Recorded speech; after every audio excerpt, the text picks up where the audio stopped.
Paul Reubens was a very particular kind of closet case. He makes this choice to essentially focus on his work because he assumes that coming out of the closet is going to inhibit his opportunities to sort of practice his art. Right, which is, I think, not something that we can dismiss, because when we're talking about this decision, we're talking about, he's not really specific about the date, but we're talking about basically the early to mid 1980s, when the landscape was incredibly different than it is now for the very, very small handful of gay people in entertainment who were even considering coming out.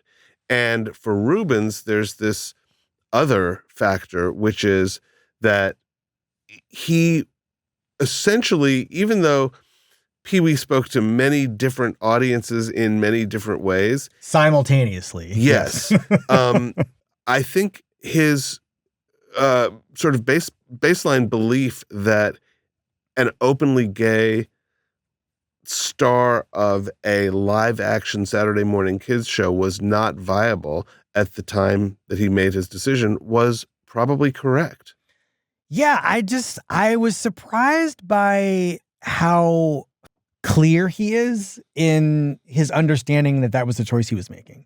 Like from the vantage of a person who at this point was decades beyond the height of his fame and had presumably time to consider his choices. Yes, and also had time to consider his own mortality. I mean, when Paul Reubens participated in this documentary, I think it's pretty clear that he already knew he had cancer. He was living with it for about 6 years before he died. So this is a man who knows that he doesn't have infinite time rolling before him. And he's this is one of the things that moved me so much. He's very undefensive. He's very matter of fact. He's like, this is the choice I made. I wasn't a victim. The choice had a cost. I'm aware of what the cost was. I didn't know what the full cost would be when I made the choice. Here I am now, toward the end of my life, looking back at it.